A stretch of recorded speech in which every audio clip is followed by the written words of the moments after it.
on what you term as the beneficial ownership concepts or policy, and would want you to give us some insight. What, if you say beneficial owner, what are we talking about? So beneficial ownership was in our Companies Act, previous Companies Act at 179, but it was not so pronounced as now. So I think initiated around 2016 in London. That is where this beneficial ownership came about. And beneficial ownership is actually about transparency. So we want to know that the company that you are registering, are you behind the company? Do you control the company? So the first schedule of the Companies Act states who a BO is. So when you are registering a company, it is now mandatory that you complete the BO forms. We have forms for the company itself to state those who are the BOs. So that is BO1. So we state the company names and then those who will be the beneficial ownership. And then we have the BO2 for the natural persons who are filling the forms. And then we have the BO3 for public listed companies, and then BO4 for when you are filing your returns, and then BO5 for any changes that you want to make. So they are segregated forms for everything that you do.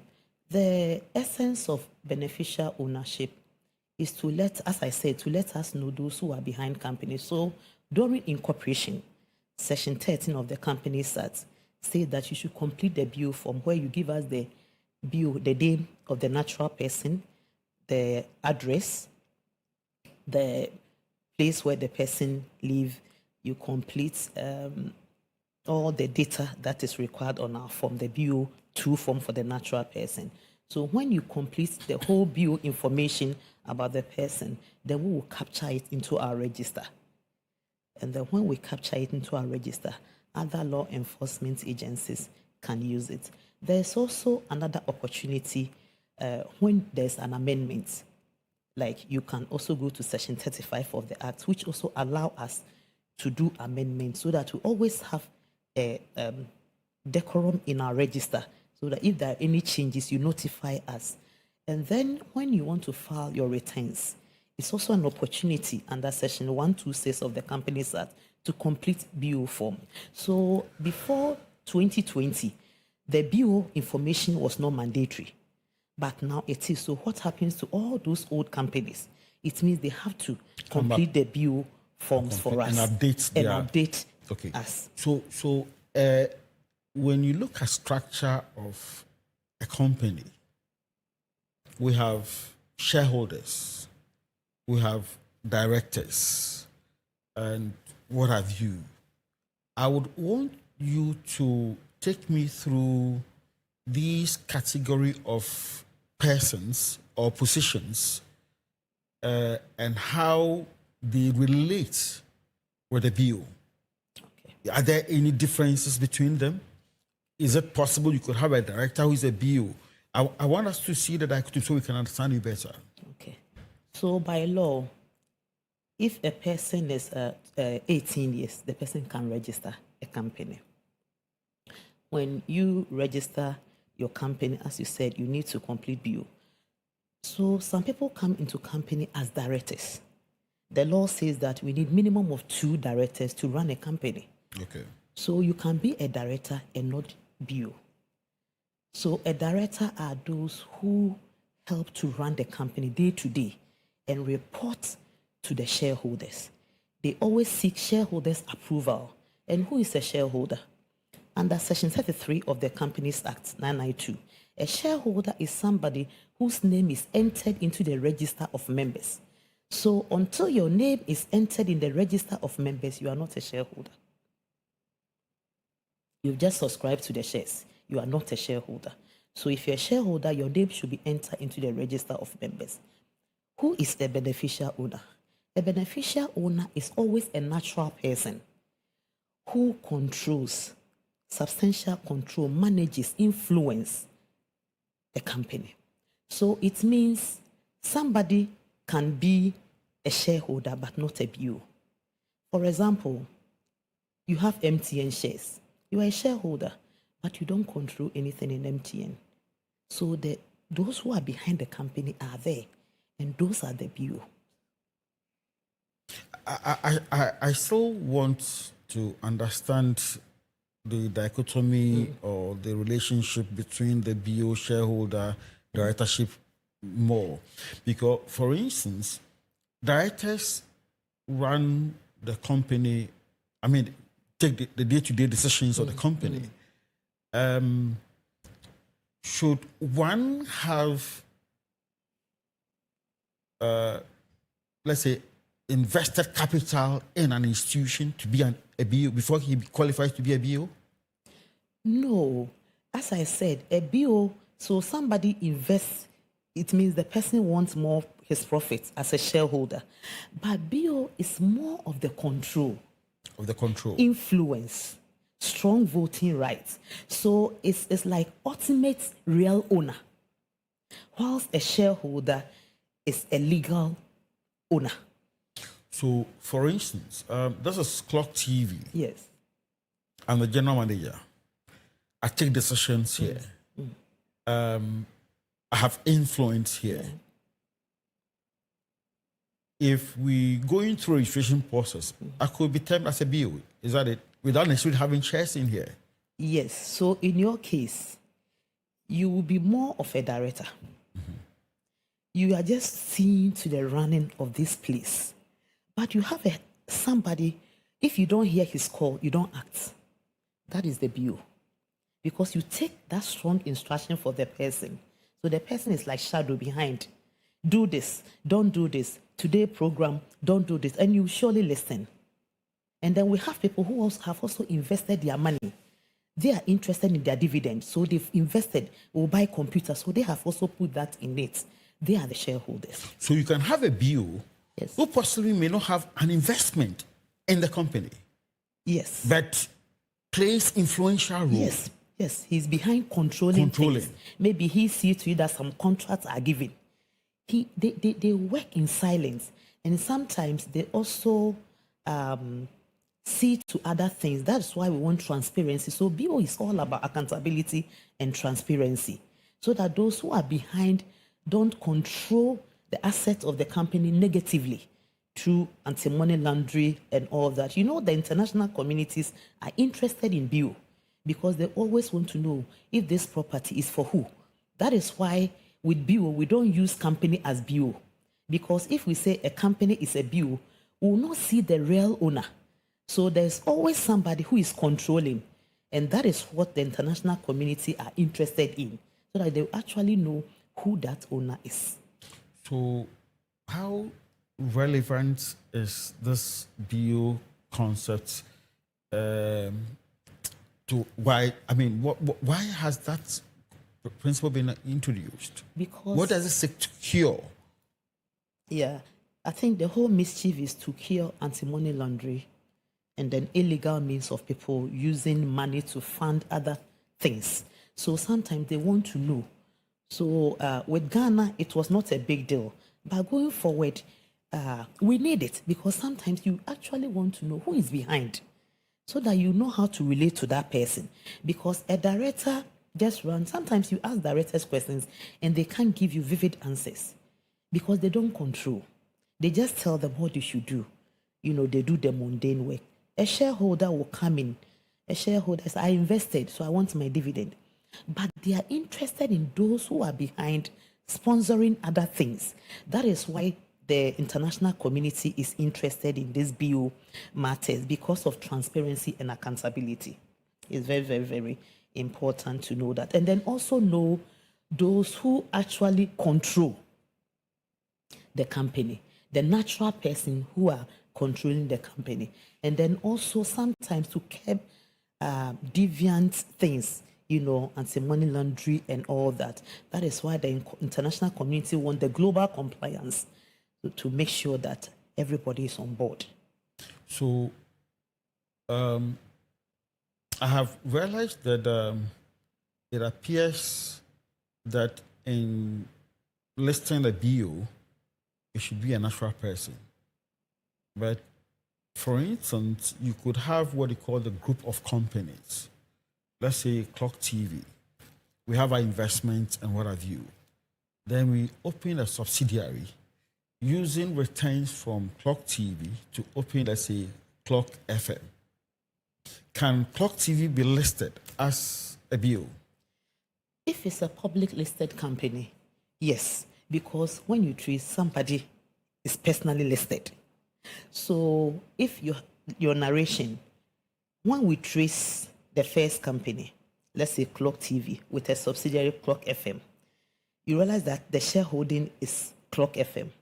When you trace, so the BO is always diving deep.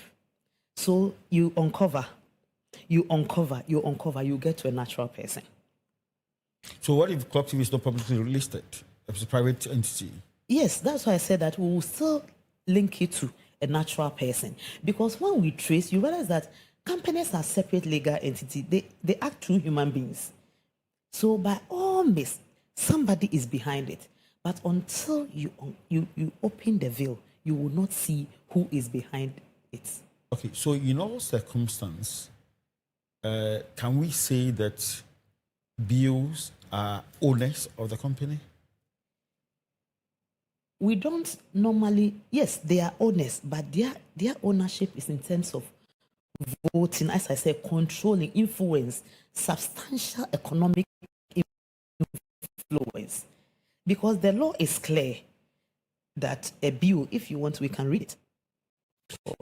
So based on your influence and control, a BO can be an owner without owning shares. Is it possible? Yes, it's possible. So yes, it's possible. Because as I said, most shareholders are for their dividend. They want to see what the company will yield. So it's about the profits. So if we do something and that shareholder will get a profit, the person is okay. But the BOs will control. Do this, don't do that, invest, do this, so I can control, I can manage, I can influence, I can have strong voting rights. That is why we said that it's ownership of real time. They are really the real BO, ultimates. So ultimates meaning they are the finals. But a shareholder, I'm interested, I've invested. So give me my dividend. If we tell you that there was no, this year we didn't declare dividend, what can you see as a shareholder? MTN said they didn't declare dividend. You said, okay. But a BO knows more. A BO will dive deep because they control. So that is the little distinction. As we sit here, if you bought shares somewhere, you don't actually have ultimate control. You don't have strong voting rights. You don't have substantial control, economic benefit. You don't have most of the things. But a BO have all these things, and that's where the power is. So let's look at a situation where the company in question is not established for profit purposes. Is there a difference between the role of the BO? It is the same thing. Just that I think Section 8 of the Companies Act said that limited company by guarantee are not supposed to do business for profits in mind. Okay. But because of sometimes the activities that they do, there is always a BO behind this non-governmental organizations. Because of sometimes their mandates and other things that they do, they are always a BO. There's always somebody who take the initiative, somebody who controls, somebody who influence. So BO is applicable. BO is not applicable to sole proprietorship. I mean, sole prop, like myself, my business. BO is not. But external companies that have jurisdiction elsewhere and they want to have a liaison office in Ghana, normally they have the BOs. Sorry if I'm staying too long on the BO issue. Yeah. But because we want the public to really understand, for us to also be able to cure the misconceptions about the BO. Let's take, for instance, a religious organization. My church was founded by somebody who has passed, over 100 years ago. The founder is dead. But if you look at the constitution of the church, the executive council members, each and every time you occupy an executive council post, you become a trustee because decisions are vested in you. They have high stake in there, even though we have the general council as well. In such situations, if you have to register or a bill, who would it be? Would it be the executive council members or the general council members? So, back to the definition of BO. Among the two, who are the people who control? Who are the individuals? Is it the general overseer? Is it the moderator? That person will be the BO. BO is not a bad thing. It's how it's being used. You see, the reason why I am spending time on this is, for instance, if you take my church, where even the family of the founder does not lay claim to the church, and the decisions of the church, also the day-to-day decisions are taken by the executive council. So you have the general council that is made up of various bodies. If you go into the Companies Registration Act, you would see that the trustees are the members of the general council. These are people whose interest and authority is what may qualify them to be BOs, but do not actually own investment or shares or monetary rights in the institution. And I wanted to use the scenario to explain the BO concept, because it is sometimes misconstrued that once you are listed as a BO, that means that you have claimed the ownership right of the institution to yourself.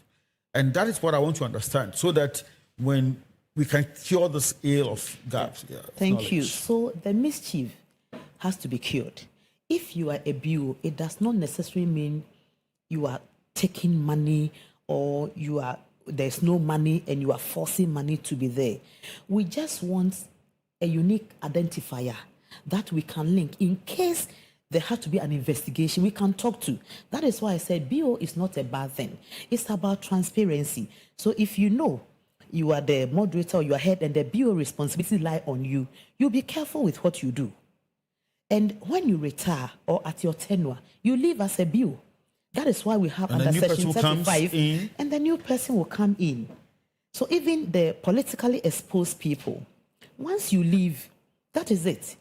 Another person will come in. So BO, the mischief of a BO that people think BO is horrifying, and if you're a BO, you are dense. I mean, you are no. It's just for transparency and accountability, and then also knowing the natural person behind, and then those who make decisions, those who control, and then also for global compliance, because Ghana, we are not on our own, so we also come under the Financial Action Task Force, and then the GIZ, EU. You know, we always sign treaties with them. So we also need to comply with this global compliance. So I just want to support your various explanations on BO with a small research that I did. And they said the term beneficial owner is widely used to refer to persons. You qualify the persons. Natural persons. Yes. Who, though not recognized as the legal owners of a company, exercise significant control over or receives financial benefits from that company. And it went on to quote Section 383 of Act 992 that specifically defines owner as an individual who directly or indirectly ultimately owns or exercises substantial control over a person or company, or who has economic interest or receives substantial economic benefits from a company, whether acting alone or together with other persons, or on whose behalf a transaction is conducted, or who exercises significant control or influence over a legal person or legal arrangement through formal and informal agreements. And so, yes, a BO could be an owner, and an ABO, in most cases, are not even owners. But then, what has been the response since the registration started in terms of compliance? No, it has been it's been very well, and then it's a new thing, so we need to we need to educate the public as we are doing now. We need to send the message across board, and I think the ORC need to be applauded. Every now and then we are doing public programs because it's part of our mandate to educate the public. So we try to explain BO, what BO. In fact, what I said is what you just read, and it's in the first schedule. So. That everybody will come on board. So right now, if you don't declare your BO, you'll be found wanted. It's a mandatory. It's mandatory in the act, and it's a requirement that one has to comply with.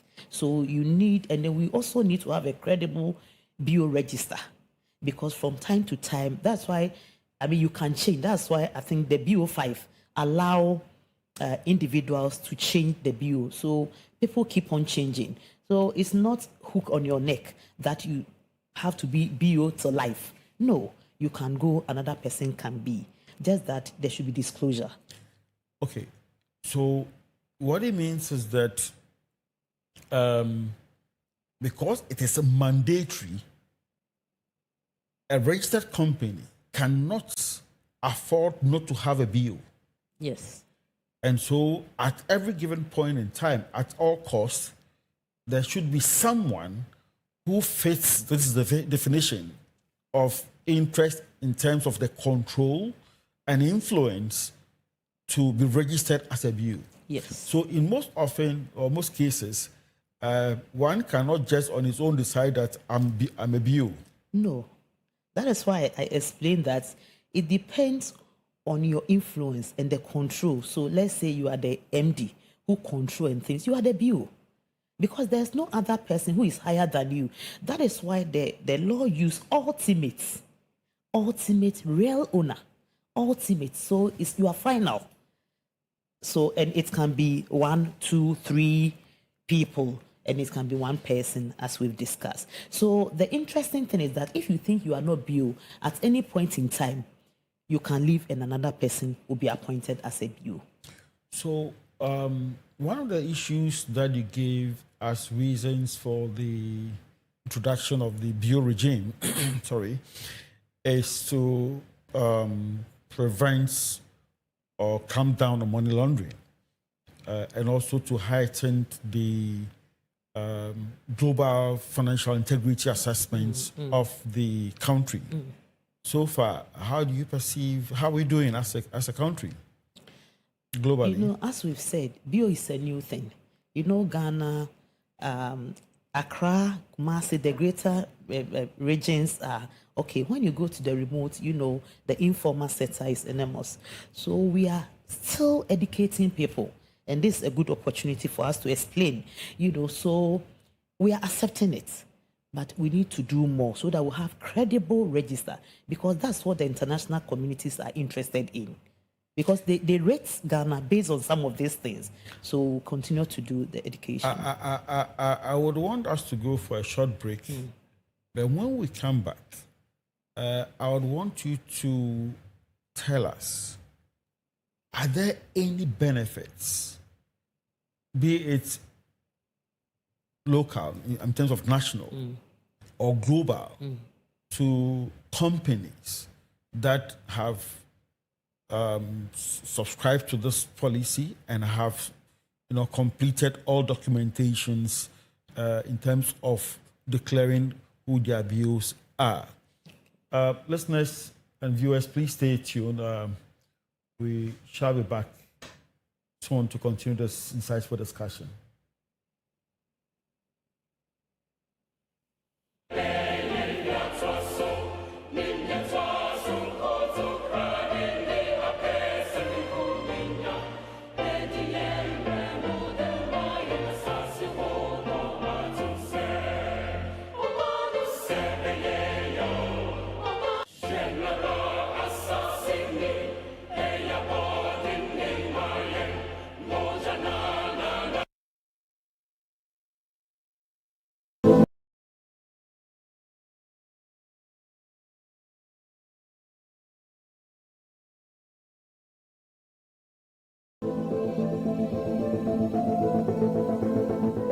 Extra. You called, we answered. This is your extended lifestyle show that touches on every aspect of our lives, be it health, fashion, sports, business, and so much more. We've got you covered. We are here to share the exciting moments, the tough times, and every aspect of our lives that matters to you. I am Miriam Abna Adedi, and I invite you to watch Lifestyle Extra here on Clogtv.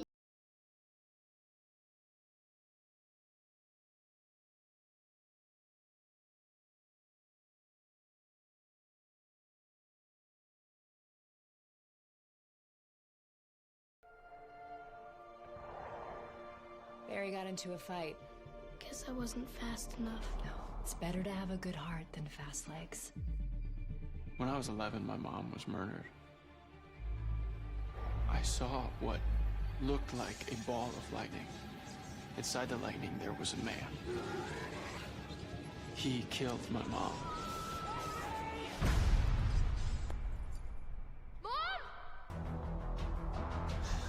Sorry. You can't keep ducking work so you can go off chasing down these urban legends, Barry. Everyone you work with thinks you're a weirdo. You've got to get yourself a girlfriend.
Welcome back. We are having this exciting discussion on unmasking ownership, the Office of the Registrar of Companies, and the beneficial owner debate in Ghana. Mrs. Osei, before we went on break, I was asking about the fact that if you can tell us about the national and global benefits for a company complying with this directive. But then I have just received a text message from one Felicia Mawena. The surname is a bit jawbreaking, I can't mention. I don't want to conjugate your name. And she says that, Madam, I want a little understanding of the BO policy. Let's use CLOSAC as an example. If CLOSAC as a union has an entity, let's say a hotel, let's say an insurance company, let's say a welfare shop, and these entities are to be registered, who is likely to be registered as a BO? I hope you understood the question. Yes. Okay. So thank you, Mawena. So using CLOSAG with the registration of CLOSAG Hotel, which will soon come to pass. Yes, so we will use the head of CLOSAG as the BO, that is Dr. Bampo. We will use him because he is the head of CLOSAG. We listen to him. He's the mouthpiece. When he talks, every civil servant, every local government staff listen to him. So he controls, he manages, and then, if we have to vote, he is the right person to do that on behalf of CLOSAG members. So Dr. Bampo will be the BO. He will be the natural person until his tenure comes to an end. Then another person will now be the BO. So BO is not scary. You've not done anything. As I said, because of transparency and accountability, at each point in time, we want to know who the BO is. That's all. Oh, okay. So it's because of his position of influence, his position of authority qualifies him to be a BO. Okay. So, so viewers, I think we should understand this. If you play influential role in companies and you are going to be listed as a BO, please don't shy away from it. It's by virtue of the role you play. And for me, I think it's a recognition that you must accept. For every position comes the liabilities and the additions. So take them. But, Madam, could you tell us the national and global benefits that accrue to companies that list their BOs? Oh, if you declare BO, it boosts investors' confidence. Because as we always say, we are in a global village and we are not isolated. So the international community, FATF and all that, EU, GIZ, they are all interested. So once you complete the BO register, it means the international community will be pleased with. It also helps with compliance because we know that you are, as we say in Oman Bapa, because it's a national requirement. So you cannot say that you will skip, you will not, comply. So for compliance sake, you have to, and then for good governance, we have to all complete the BO. It's a benefit to the country. And then even for institutional recognition, your institution, you've completed your BO. It means it will benefit the country. And then for data transparency, BO data is there. Whoever wants to verify can verify, which is good for the nation. And then, as I said, investors' confidence and revenue generation. If there's you request for BO data, you pay something small to keep the register.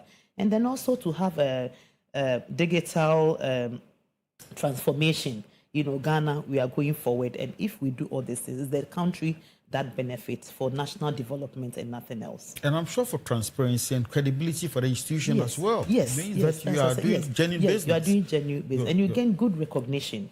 So are there deadlines for compliance? And what are the penalties associated with non-compliance? Yes, so there are penalties. And if you don't comply on time, if you don't file the BO on time, you either pay administrative sanctions or every officer in the company will have to pay. And then you can even be liable for imprisonment. And it's 12 penalty units. So, yes, so we all have to make sure that we complete the BO register and do it well. When is the deadline? I think we'll be sending the message around soon. So when we should watch out to the dailies, and then of late we do a lot of the media outlets. So the deadline will come out soon. So, annually companies are supposed to file returns. Are you supposed to file that of the bills annually, or only when there are changes and you want to do amendments? No, you need to file Every you year. You need to file. So when you do your company, you make sure that you also file your bill. You give us credible data. So far, since the introduction of the filing of bills, what has been the compliance rate like? Yes, as I said, BO is a new thing. And nobody wants to be paying, you have to keep on drumming for people to know that there are sanctions. There are, the post registration is important. You register, you become a BO. But being compliant is also another thing. So as an institution, we are always drumming, telling the public what they should do. And we'll do it at a point and then realize that the sanctions, the penalties will start ruling. So we should make sure that we comply with whatever the ORC bring out to the public. So it is a new thing, and we have established that there are misconceptions about it. And I'm sure as the year is drawing nigh, possibly the deadline for compliance is also drawing nigh. In view of your awareness now of the fact that misconceptions still exist, what are you going to do to get people to understand the need for them to file their bills or to comply, and also understand that there are ramifications for non-compliance, just to ensure that, and also there are benefits that everybody would buy into it so that we can all come on board? So as we are saying, BO has come to stay. It is statutorily.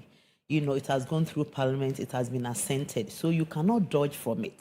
So we should always watch. I think there will be a press release. There will be a communique soon for BO enforcement and its sanctions. We've done a lot on the annual returns bit, where I think just last June, companies, those who flouted, have to pay penalty. With the company bit was 1,000. So same way BO will be done. We'll give people the room. We'll educate them as we are doing now. So when all this communication is done and you don't comply, then the sanctions will apply. Looking at the number of companies we have in Ghana, and for, let's say, one company, you could have 1, 2, or more BOs. If all of them comply, how are you able to authenticate and verify the information that they've provided to avoid or prevent false filings? When you are filling the forms, there are declarations down there that every information you are giving is accurate. So we believe you. So whatever you complete for us, and then we scan it into our database, remember. So if you are lying, we'll take it. But why will you do that? Because you make declaration that the information you are giving is the accurate and true reflection of what you are talking about. We trust you and we'll take that to fill our register. So if you are lying, then it means we are filling the register with wrong information. So nobody should do that to amount to perjury. We should make sure that we give accurate data so that our national register, the BO register, will be credible for international use. And even law enforcement agencies use the BO as well. The police, Office of the Special Prosecutor, all the agencies, they also use BO as well. So in fact, now that you've mentioned the police officer, special prosecutor, and what have you, don't you think that by virtue of that, I wouldn't want to even allow myself to be used, because tomorrow if there's an issue, my information is there and I'll be chased around. Oh, as we all say that, until proven guilty, you are not guilty. There's always room for investigation and all that. So if there is something, they will just check. If you are not liable, you are not liable. If you're a BO, it's not a criminal, it's something criminal. It's just all of us helping to build our nation. So just declare who is behind the company. You've not done anything. Who will come and harass you? We don't even do that until there's extremely issue that they will investigate. And that one, I mean, when they investigate and you've not done anything wrong, nothing will be done to you. So Wow. it's just being patriotic and doing the right thing. So viewers, we must understand that it's a civic responsibility to comply with the laws of the nation, and one of them is that once you've decided to go into business, there's a requirement in the registration process that you must file your bill. Don't run away from it. Keep on doing it. So, madam, we want you to, we want everybody to come on board. Yeah. We want to create credibility. We don't want the global, countries to look at us with that kind of questionable mindset. So, what mechanism have you put in place to ensure enhanced public education? Always the Financial Intelligence Center is always on our neck because they are interested in this bio information. So we want everybody to come on board. When you are registering your company, as I said, Section 30 mandates that you fill the bio with all the necessary information. If that's skipped, even now when you are registering, there's no way you wouldn't fill. It's mandatory on our forms. But just declare who the bio is. At any point in time, if it changes, just notify us and fill the right form to change the bio. If you don't do that, and then you can also amend under Section 35 of the Act, or when you are filing your annual returns, there is always, the law has made opportunity for companies to always update so that the ORC can be the custodian of those bio information. Madam, let me jump in here. There's another message. This is from Charles Kweku Mensah. He says that he's, as a follow-up to your explanation to Maureen's question. So are you saying that, Madam, are you saying that by virtue of the fact that Dr. Bampo Abdu is the executive secretary, and for that matter, the BU in any other subsidiary of Clogtv doesn't make him the owner of that subsidiary, or does it make him the owner of that subsidiary? I submit he ended. So you see, the BO doesn't mean he owns it. Back again, he controls substantial influence. So those are the things, voting rights. So those are the things that we look for. So Doc is coming in as a BO to make sure that things are in place, to make sure that if anything, he knows he's accountable. So he'll make sure that whatever Clogtv is doing, we are doing it right. Because if anything, he's the one that they will ask. So it's just for transparency, accountability. So he's not the owner of Clogtv, but he's controlling all of us. Whatever he says is what we do. That is why he's the BO. When he leaves office, somebody will be the next BO. Thank you, Madam. So, Charles, I hope you have gotten the answer to your question. And I think it's something that we need to understand, that once there are laws, we must make sure that we understand the laws even when complying with them. Because other than that, your compliance may be at variance with the requirements or the expectations of the law. And that can also be a breach. And so if BO has been introduced, let's take pain to read about it. If you have challenges, Madam would leave some contacts and you can call for further explanations. So, Madam, the two questions or messages I've had is a clear indication of the lack of or low understanding of the BO. It's a new baby that has been born. We are yet to understand the chemistry around him or her. And so, are there any planned efforts to get the general populace sensitized to understand this? Because most often than not, laws are enacted, compliance level very low or negative, and we think that people are just being difficult. But sometimes it's because people don't really understand those laws or have not heard of those laws. Well, it is said that ignorance is no excuse. But sometimes we impose the situation of ignorance on them because we have enacted the laws and we have not taken pain to let them understand the laws and their rights and responsibilities under those laws. What do you have to say about this? And what do you intend doing as an institution? So the Office of the Registrar of Companies take compliance very, very seriously. We didn't have compliance units, inspection and compliance. So what we do is that we come to your doorstep, we do investigation, and then we do outreach. So post-registration, officers will come. I don't know if you know that we have officers who come for inspection. So we have company inspectors who will come, look at your books. Why haven't you filled the register? Why? So we come to you. We do a lot of outreach programs. Sometimes we go to USU, we go to Spinters. We are everywhere. And our boss is very keen on that. So not even in papers or media, we move. We come in person to educate. So when we come, sometimes we even send letters to you. Recently, we sent some letters, our compliance units send letters that we are coming. Prepare your register so that when we come, we know. Because sometimes people even think that they are shareholders.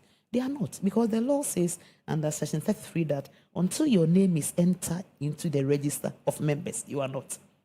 So when they come, they educate you.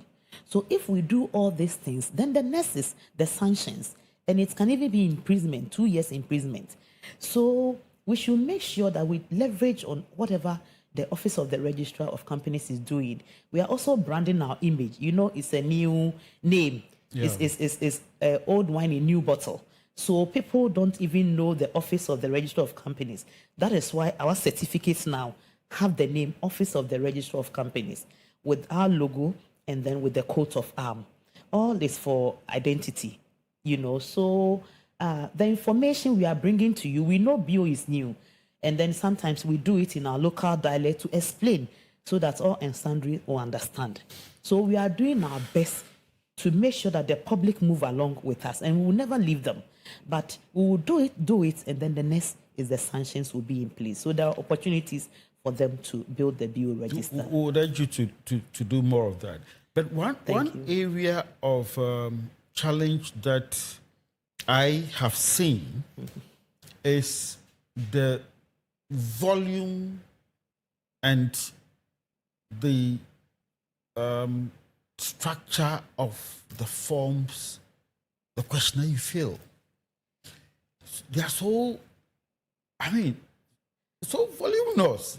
And some of the information you require, sometimes you read and you don't really know exactly what you are expecting. So sometimes you need somebody to explain to you before you complete those forms. Aside that, let's say I'm in Savannah region. So let me answer this one. Okay. So you know when we are going for visa, the forms are a lot, but we fill them. But when it comes to companies, we say it's a lot.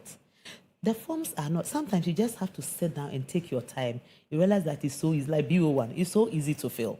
BO2, if you are a politically exposed person, you complete it. If I'm affiliated, I'm a family member of a politically exposed person, BO said, then you just tick. So even our statutory declaration forms, you say that for the last 5 years, you've not been involved in any criminal activity, any company going to bankruptcy. You just tick. Have you tick. At the end of the day, we just want the declaration to make sure that the information that you are giving us is accurate. It's not too difficult. By going for that, I'll report to our boss so that we minimize it. But it's not too loaded. But still, I'll take it in good faith. Then my follow-up is that in this digitally oriented environment we find ourselves, is it not possible that one can, in the comfort of his home, go online and complete all those questionnaires, that forms you, instead of the manual ones? What are you doing about that? Yes, Because the forms are online, They're and online. people complete it online. Online, okay. But our new system wouldn't even have form. One day when we deploy it, which we hope to do, that one there are no forms. You just have to use your Ghana card. That is another platform. So, but for now, people even feel online. Just that you have to upload, because we've not deployed the new system. If there are other attachments, you need to upload them. So people who cannot read and write need other people to assist them, a family member to assist you. It's not too deep. Sometimes it's repetitive, the forms. So if you think the information is the same, you just repeat it. And then I think we also don't have to fill the form in a rush. You take your time, you go through, and there are instructions besides the form. Very interesting. What you have to do at each point is there. So when you pick the company form, the form 3, the private company by shares, item 1, the column 1. So state the company name is there. So state the company name of your choice. It's written. Nature of business. State the object, what you'll be doing. 4, directors. So those who are directors, state their full name. So there are directions at the side. I brought copies of the form because he asked me to bring it. I'll leave it with you. You see that the instructions are the right-hand side. And then there's even a checklist attached to it, but sometimes we ignore. So it's not difficult. They should look at the forms, and then going forward, if there's the need to update or minimize it, I think management will see to that. So basically, when you pick the form, in completing it, there are some kind of a directional sign. Not directional. The instructions. I mean, the instruction is more like directional sign, telling you what you do. It's at the side. At the side of it's it. just So at the side. What the question stands for? What are the expectations we of the can register just of companies? show one what So brought it. we'll show one so that we can illustrate Yes. better. So, Madam, we'll go for a quick commercial break. Then when we come back, we would also continue with the sensitization and public education on especially the bill. Okay. Viewers, stay tuned. We shall be back after a short commercial break.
guidance as to how you one should can comply with the do questionnaire. the Okay, let's go yeah, to the next yeah. one. And then you come to the name of the company.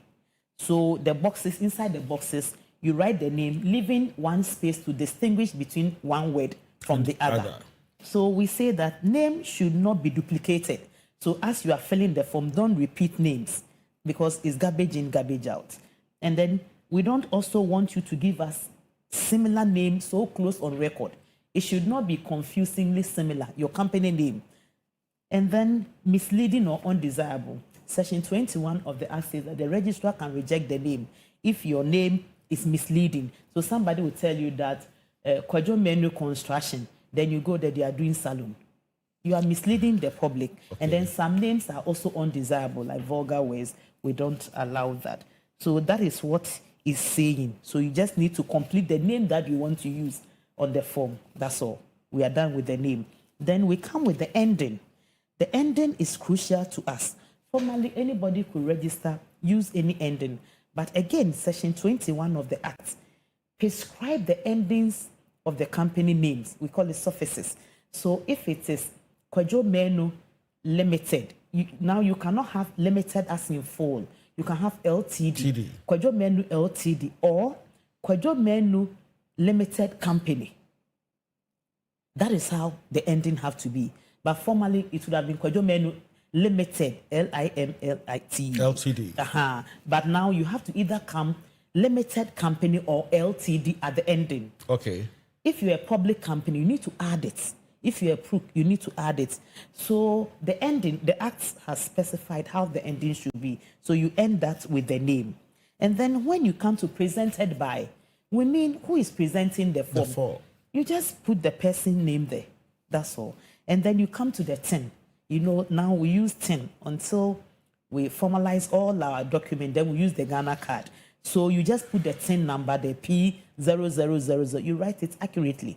If you don't do that, it will pull somebody's data. But now I'm even told that your Ghana card number can also represent your team. We've not activated this system. This system is still using the 10. Okay. It's our new system that will be the Ghana card verified method. Yes. So, and then you come to the sector of operation. So the sectors are there. You just tick the sectors you are doing. Then when you come to the international ISA code, that one, the data people, we use the international ISA code. So when they look at the sector, then they will just tick it for you. Now, then we come to the nature of business. The nature of business is what you are doing. Nature of business is typically for company by shares. If you're a company by guarantee, it's company objectives. Because you are not doing any nature of business. So you just state it categorically what you are doing for. Here, the law said that it is not mandatory, but why it is important to state is that if you're operating a bank, you cannot be mixing general trading with banking. So when you state it, then we can correct you. If you are doing forest bureau, you cannot add your bar to forest bureau. So some of this, if we leave it generic, everybody will be taking anything they want. So you will take the sector, but at least we guide you with the nature of business. So with the sector, one can choose 1, 2, or more. Yes, you can choose, but we want you to describe it because sometimes they will end up writing anything that is undesirable or misleading. Yeah. Thank you very much for this brief education. Our time is not, what do you call it, on our side. And so we would have loved to go through the entire form and even get to the BO column. I've seen it. I'm sure we would have another date with you so we can, what do you call it, elaborately go through all the other questions that I'm receiving. But before we call it a day, what would be your concluding statements? So, my summary will be that BO has come to stay, and Ghana has signed to that treaty. And the international communities, Financial Action Task Force, European Union, GIZ, all those international communities are interested in the BO because it helps them know that we are serious with our business, the way we do business. It brings transparency. It brings accountability. It also helps with compliance and business flourishing.